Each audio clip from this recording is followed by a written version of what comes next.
देखकर भी। ठीक है, पहले मैं लेखिका के परिचय के बारे में बता देती हूँ आपको, एक बार पढ़ देती हूँ। देखिए, लेखिका के बारे में ये है हेलन केलर, 1880-1968, अमेरिका। एक ऐसा नाम है जो घोर अंधकार के बीच भी रोशनी देता रहा। कल्पना कीजिए कि जो सुन नहीं सकता, ना देख सकता है, फिर भी वे लिखना, पढ़ना और बोलना सीख ले। भरपूर आशा आकांक्षा के साथ जीवन जीने लगे और उसके योगदान दुनिया के लिए यादगार बन जाए। मतलब हेलन केलर को क्या हुआ था, जब ये 1.5 वर्ष की थी, इन्हें एक बीमारी हो गई थी जिसके कारण इन्हें दिखना और सुनना बंद हो गया था। अब जो इंसान कुछ शब्द सुन नहीं सकता तो वो बोलेगा कैसे। लेकिन उन्होंने हिम्मत नहीं हारी। वह पढ़ी भी, लिखी भी और बोलना भी उन्होंने सीखा। और उन्होंने अपनी जीवन बहुत ही अच्छी तरह से जिया है। और कहीं उन्होंने एक आत्मकथा भी लिखी है, स्टोरी ऑफ लाइफ। लाइफ को वे किस नज़रिए से देखती थी। तो ये स्टोरी इन्होंने लिखी है जो दुनिया भर में बहुत फेमस स्टोरी है और ये कई सारी लैंग्वेजेस में ट्रांसलेट की गई है। और इनके कई लेखिका मतलब आप बोल सकते हैं प्रस्तुत किए गए हैं।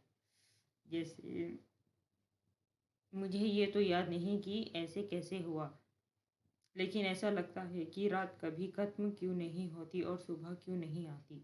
मतलब इन्होंने ये ऐसा नहीं सोचा कि अगर मुझे दिखता नहीं है तो मेरा जीवन बस अब अंधकार में ही कटेगा, मैं कुछ कर नहीं सकती हूँ। इन्होंने बस ये सोच लिया कि ये रात है और कभी सुबह नहीं होती, बस ऐसा ही। ये मैंने कहा, इनके किताब कई भाषाओं में अनुवाद किया गया है। इसके अलावा भी उनकी 10 पुस्तकें और सैकड़ों लेख प्रकाशित हुए हैं। मतलब और कई पुस्तकें लिखी हैं, एक नहीं कई और किताबें, यानी कि और 10 किताबें इन्होंने लिखी हैं और सैकड़ों लेख प्रकाशित हुए हैं, यानी कि आर्टिकल्स पेपर्स में जो आते हैं, कई आए हैं इनके बारे में। और ये दुनिया भर में घूमी हैं, दुनिया भर में घूम घूम कर अपने जैसे लोगों के अधिकार और विश्व शांति के लिए काम किया। हेलन केलर भारत भी आई थी। ठीक है, इन्होंने विश्व शांति के लिए काम किया। ठीक है, स्टार्ट करते हैं क्वेश्चन आंसर्स के साथ। इसमें आपकी पूरी लेसन कवर हो जाएगी। और इसमें पहले बता दूं मैं आपको, जब हेलन केलर अपनी एक मित्र से पूछती हैं, मतलब अपनी सहेली से पूछती हैं, जब वो जंगल में घूमने जाती हैं, क्या देखा। तो वो कहती हैं ज़्यादा कुछ नहीं। तो कहती है जो इंसान देख नहीं सकता वो सिर्फ स्पर्श से, यानी कि सिर्फ टच से, या उन्होंने कई चीज़ों का वर्णन किया है, लकड़ी की छाल, घास, पत्तियाँ, पंछियों के गीत। मैं इन सब चीज़ को महसूस करके इतनी खुश होती हूँ। और जो लोग इन चीज़ों को देख सकते हैं, इन चीज़ों को महसूस करते हैं, उनकी रंग बिरंगी चीज़ें, उन्हें कितना अच्छा महसूस होता होगा। तो इस बारे में वे कहती हैं कि जो जिनके पास आंखें होती हैं वे ये नहीं जानते कि उनके पास कितनी अनमोल चीज़ है उनके पास। वो सिर्फ एक ये साधारण चीज़ समझते हैं, पर उन्हें नहीं पता उनके पास कितनी अनमोल चीज़ है, जिससे मतलब आंखों से हम कितनी, जो नेचर है उसकी सुंदरता को हम पहचानते नहीं हैं, या उसका आनंद नहीं लेते हैं, या बस हम ऐसे ही उसको, आप बोल सकते हो, लेट्स से, अब जिनके पास आंखें हैं उन्हें नहीं पता जैसे अब उनके आजू बाजू कुछ भी चीज़ हो रही है, कुछ अच्छी चीज़, चिड़ियाएँ गा रही हैं, लेकिन या फिर हम किसी हरियाली जगह पे हैं, या कहीं पे फल है, या फिर कहीं पे कुछ रंग बिरंगी चीज़ें हैं, पहाड़ है, नदियाँ हैं, फूल हैं, उन्हें देखकर, उनकी खुशबू महसूस कर कर, उन्हें छू कर हम कितना अच्छा महसूस कर सकते हैं। ये वही समझ सकता है जिनके पास आंखें नहीं होती। तो तो ये सब चीज़ें महसूस करके उनको आनंद मिलता है। लेकिन जिनके पास आंखें होती हैं तो वे कहती हैं वो ये सब चीज़ें बहुत कम देखती हैं, आँखें होकर भी वे कम देखते हैं। तो पहला प्रश्न उस चीज़ के बारे में ही है। जिन लोगों के पास आँखें हैं, वे सचमुच बहुत कम देखते हैं। हेलन केलर को ऐसा क्यों लगता है?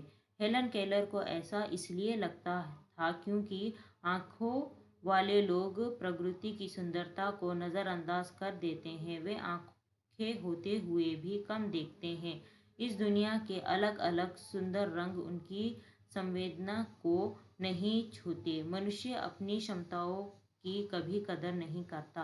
वे हमेशा उस चीज़ की आस लगाए रखता है जो उसके पास नहीं है। तो समझ गए आप? तो जिनके पास नहीं है उनसे पूछिए कि उसका महत्व क्या है, और जिनके पास है वो उस चीज़ की क्षमता को नहीं समझ पाता है। तो उस बारे में लेखिका बता रही हैं। प्रकृति का जादू किसे कहा गया है? वसंत के दौरान में टहनियों में नई कलियों का खिलना, फूलों की पंखुड़ियों की मखमली सतह होना, उनकी घुमावदार घुमावदार बनावट, टहनी हर हाथ रखते ही किसी चिड़िया के मधुर स्वर कानों में गूंजने लगना। मतलब ये चीज़ें कौन महसूस कर रही हैं? लेखिका। क्या क्या? वसंत के दौरान वे टहनियों में नई कलियां, जब जब वसंत आता है, यानी कि जब मानसून सीजन कह सकते हैं आप, नए नए लीव्स आते हैं, तो वो छोटी छोटी जो कलियां निकलती है उनको छू के, या जब फ्लावर्स आते हैं उनकी पंखुड़ी को, मखमली बहुत सॉफ्ट होती हैं, उनको टच करके, और जो घुमावदार टहनियाँ होती हैं जो बहुत सॉफ्ट होती हैं, थोड़ी खरदरी होती हैं, जो ट्रीज होती हैं, उनको छीकर और छूकर, और जो चिड़ियाँ होती हैं वो घूमती हैं, और उनकी आवाज़ें सुनकर उनको कितना अच्छा महसूस होता है, उसका वर्णन कर रही हैं। अपनी उंगलियों के बीच झरने के पानी को बहते हुए महसूस करना, मतलब जो वो झरने के बीच अपने हाथ को रखती हैं, जो पानी उनके हाथों पे गिरता है, वो उससे वह कितने उन्हें कितनी खुशी मिलती है। चीड़ की फैली पत्तियों या घास का मैदान, किसी भी महंगे कालीन सा लगना, ये सब प्रकृति का जादू ही तो है। तो मतलब जब वो घास पे चलती थी तो वो एक कालीन से कम नहीं है। तो वो उस पे चलते हुए ऐसे महसूस करती थी कि वे कोई कालीन पे चल रही हैं। तो वो प्रकृति का जादू ही नहीं है तो क्या है, उस चीज़ को बताती हैं। तो ये प्रकृति के जादू हैं जो आम लोग इन चीज़ों को महसूस नहीं करते हैं, मगर करना चाहिए। इसे पढ़ने के बाद मुझे यकीन है आप महसूस करोगे इन चीज़ों को। कुछ खास तो नहीं, हेलन की मित्र ने ये कुछ खास तो नहीं, हेलन की मित्र ने ये जवाब किस मौके पर दिया, और ये सुनकर हेलन को आश्चर्य क्यों नहीं हुआ? कुछ खास तो नहीं। जब वो जंगल से आती हैं तो हेलन पूछती हैं, क्या तुमने क्या देखा? तो वो कहती हैं कुछ खास नहीं। तो ये सुनकर भी उन्हें कुछ आश्चर्य नहीं हुआ, क्योंकि वो बोलती है अगर मैं इसको बताऊंगी भी तो कुछ, तो ये जब ये देख नहीं सकती हैं तो अ, उन्हें कैसे पता लगेगा कि वो चीज़ कैसी दिखती है क्या नहीं। तो इसलिए लोग वह बोल देते थे कि कुछ खास नहीं, तब उन्हें कुछ आश्चर्य नहीं होता। पर अब ये आप क्या लिखोगे इसके जवाब में, देखिए। जब हेलन ने जंगल की सैर कर अ, हेल, जब हेलन ने जंगल की सैर करके लौटी, अपनी मित्र से पूछा कि जंगल में क्या देखा और वहाँ कैसा लगा। लग लगा लग रहा था। मतलब वो जंगल में जब गई थी, तब जब लौट कर आती हैं तो पूछती हैं कि आपको वहाँ पर कैसा लग रहा था। तो उनका जवाब था कुछ खास तो नहीं, मुझे बहुत अजरज नहीं हुआ, क्योंकि मैं अब इस तरह के उत्तरों की आदी हो चुकी हूँ। क्योंकि हर कोई इनको यही जवाब देता था, कुछ खास नहीं। मेरा विश्वास है कि जिन लोगों की आंखें होती है वे बहुत कम देखते हैं, क्योंकि वे हर एक चीज़, हर एक छोटी छोटी चीज़ को महसूस करती हैं, उससे आनंद पाती हैं। तो इसलिए वे कहती हैं कि जिनके पास आंखें होती हैं वे बहुत कम चीज़ देखते हैं। और जंगल में जब वे घूम के आई हैं तो ऐसा तो हो ही नहीं सकता उन्होंने कुछ खास चीज़ ना देखी हो। वहाँ पे तो कई तरह की चीज़ें देखने को मिली होंगी। तो इसलिए हेलन केलर प्रकृति की किन चीज़ों को छूकर और सुनकर पहचान लेती थी? पाठ के आधार पर इसका उत्तर लिखो। हेलन केलर भोजपत्र के पेड़ की चिकनी छाल और चीड़ की खुरदरी छाल को स्पर्श से पहचान लेती थी। स्पर्श मतलब टच से। हेलन केलर भोजपत्र के पेड़ मतलब भोजपत्र एक पेड़ का नाम है। उसको चिकना होता है मतलब सॉफ्ट होता है, उसको पहचान लेते थे कि ये वो वाला पेड़ है। और चीड़ की खुरदरी, खुरदरी मतलब रफनेस रहता था, तो उसको छूकर मैं पहचान लेती थी कि ये अ, चीड़ का पेड़ है। वसंत के दौरान टहनियों में नई कलियां खोजती थी। वसंत मतलब जब मानसून आता था, तब वे नई नई कलियां खोजती थी मतलब ढूंढती थी। फूलों की पंखुड़ियों की मखमली सतह छूने और उनकी घुमावदार बनावट महसूस करने में जो आनंद मिलता था, उसे देखकर भी नहीं महसूस किया जा सकता। मतलब उनको छूकर वो कैसे कैसे हैं, क्योंकि हर हम फ्लावर्स देखते हैं कई प्रकार के होते हैं, तो उनको छूकर वे बहुत अच्छा महसूस करती थी। जबकि इस नियामत से जिंदगी को खुशियाँ के इंद्रधनुषी रंगों से हरा भरा किया जा सकता है। तुम्हारी नज़र में इसका क्या अर्थ हो सकता है? इसका यही अर्थ है कि हमें प्रकृति में ही अपने जीवन की खुशियों को ढूंढना चाहिए। मतलब नेचर में ही हमें अपनी खुशियों को ढूंढना चाहिए, ना कि उससे मुंह मोड़ना चाहिए। मतलब हाँ, ये तो रोज़ की देखने की चीज़ें हैं, इन्हें क्या, ऐसा नहीं। मतलब इन चीज़ों में ही हमें अपनी खुशियाँ देखनी चाहिए, उनसे हमें कभी मुंह नहीं मोड़ना चाहिए। इस दुनिया के अलग अलग सुंदर रंग उनकी संवेदना को नहीं छूते। मनुष्य अपनी क्षमताओं की कभी कदर नहीं करता। क्षमताओं मतलब उसकी क्षमताएं कितनी हैं। अब अगर देख नहीं सकती है तो, पर वो बोलती है कि मैं सुन तो सकती हूँ, फील तो कर सकती हूँ, बोल तो सकती हूँ, महसूस तो कर सकती हूँ। तो जो चीज़ है आप उनसे खुश रहिए, ना कि जो आपके पास नहीं है। तो जो चीज़ है उनकी कदर कीजिए।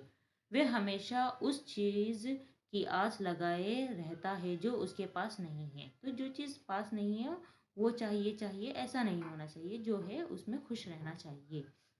ये कितने दुख की बात है कि दृष्टि के आशीर्वाद को लोग एक साधारण सी चीज समझती है। दृष्टि का मतलब आंखें, आंखें देखने की क्षमता को वे एक साधारण चीज समझती है। बल्कि जिनके पास आंखें नहीं है उनसे पूछे कि वो कितनी महत्व चीज है। जबकि इस नियामत से जिंदगी को खुशियों के इंद्रधुनी रंगों से हरा भरा किया जा सकता है। इंद्रधुनी मतलब रेनबो, उनके रंगों से हरा भरा किया जा सकता है। तो मैं आपको नेक्स्ट आंसर्स भी दिखा देती हूँ। ओके। जिन लोगों के पास आंखें हैं वे सचमुच बहुत कम देखते हैं। हेलन केलर को ऐसा क्यों लगता था? लोगों के पास जो चीज़ उपलब्ध होती है उसका उपयोग वे नहीं करते, इसलिए हेलन केलर को ऐसा लगता है कि जिन लोगों के पास आंखें हैं वे सचमुच बहुत कम देखते हैं। प्रकृति का जादू किसे कहा गया है? प्रकृति के सौंदर्य और उनमें होने वाले दिन प्रतिदिन बदलाव को प्रकृति का जादू कहा गया है। कुछ खास तो नहीं, हेलन की मित्र ने ये जवाब किस मौके पर दिया, और वे सुनकर आश्चर्य हेलन को आश्चर्य क्यों हुआ? आश्चर्य क्यों नहीं हुआ होना चाहिए।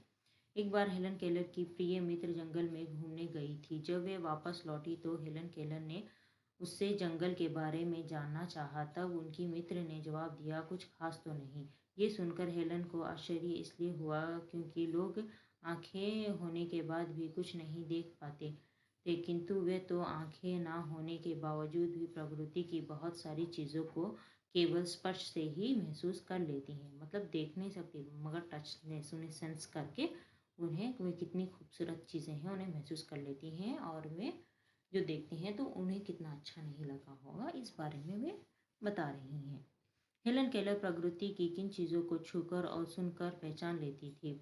पाठ पढ़कर इसका उत्तर लिखो। हेलन केलर भोज पत्र के पेड़ की चिकनी छाल और चीड़ की खुरदरी छाल को स्पर्श से पहचान लेती थी। वसंत के दौरान वे टहनियों में नई कलियां, फूलों की पंखुड़ियों की मखमली सतह और उनकी घुमावदार बनावट को भी वे छूकर पहचान लेती थी। चिड़िया के मधुर स्वर को वे सुनकर जान लेती थी। तो इन सब चीज़ों के बारे में वे बल्कि वे देख नहीं सकती हैं, पर इन चीज़ों को वे स्पर्श करके सुनकर उनको पहचान लेती थी। जबकि इस नियामत से ज़िंदगी को खुशियाँ के इंद्रधुनी रंगों से हरा भरा किया जा सकता है।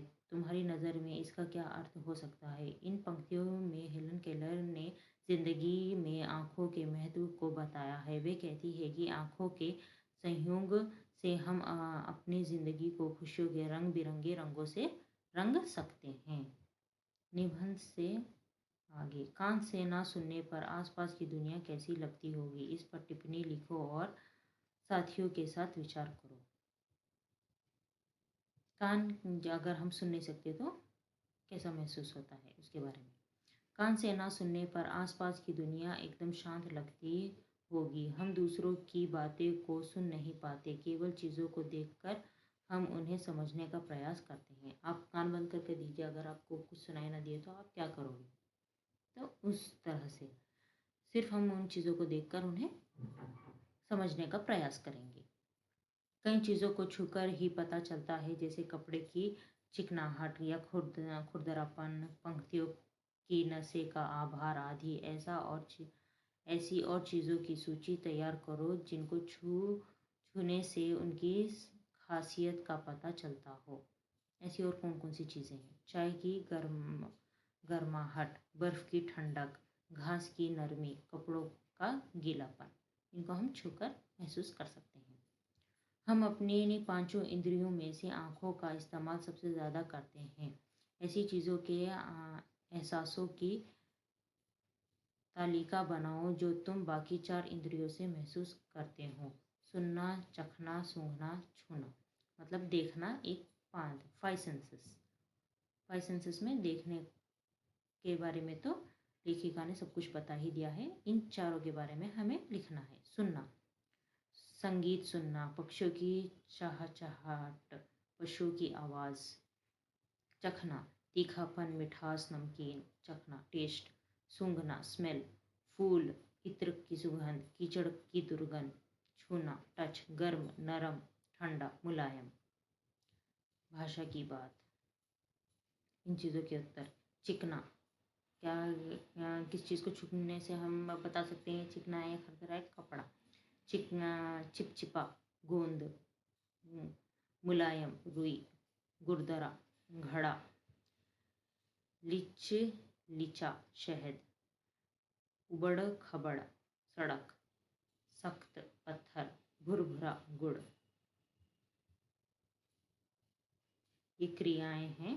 ये क्वेश्चन मिठास, भूख, शांति, भोलापन, बुढ़ापा, घबराहट, बहाव, फुर्ती, ताजगी, क्रोध, मजदूरी। इनको हमें क्रिया से बनी भाववाचक संज्ञा। घबराने से घबराहट, बहाना से बहाव, बहने से बहाव, बहाना लिखा है यहाँ पे। विशेषण से बनी भाववाचक संज्ञा। बूढ़े से बुढ़ापा, ताजा से ताजगी, भूखा से भूख, शांति से शांति। मीठा से मिठास, भोला से भोलापन। जातिवाचक संज्ञा से बनी भाववाचक संज्ञा। मजदूर से मजदूरी, भाववाचक संज्ञा। क्रोध और फुर्ती शब्द भाववाचक संज्ञा शब्द हैं। तो ये क्रिया, ये विशेषण से बनी। ठीक है। बुढ़ापन, मीठा से भोला, मिठास और ये। ओके, ये स्मॉल क्वेश्चंस हैं, ये भी मैं पढ़ देती हूँ। अवधि, ये पैसा 2 महीने की अवधि में लौटाना है। अवधि मतलब समय। कवि तुलसीदास ने अवधि भाषा में कई ग्रंथ लिखे हैं। 2 महीने की अवधि में लौटाना है। मैं चाय में चीनी डाल दो। मैं तुमसे दुखी हूँ। मेल, दोनों भाइयों में कोई मेल नहीं। मेला, एक ही मात्रा, बड़े एक ही मात्रा। ठीक है, समझ रहे हो आप? दिख रहा है? तो ये कौन कौन सी चीज़ें किस किस जगह पे इस्तेमाल की जा रही हैं वो देखिए। ये बड़ी ई की मात्रा, ये छोटी ई की मात्रा, ये बड़ी ई की मात्रा। ये कपड़ा मैला हो गया है और उसकी ओर इशारा मत करो और मुझे कलम और कागज़ दो। कौन सी चीज़ कहाँ पर इस्तेमाल की जाती है? दिन राम चार राम 4 दिनों से काम से गायब है। राम 4 दिनों से काम से गायब है। दिन रामू बहुत दिन रामू बहुत दिन है। रामू बहुत दिन है। सिल सिल पर पिसे मसाले को लाओ। सिल सील इस बोतल की सील तोड़ो। सिल जो पीसने की होती है वो। सील मतलब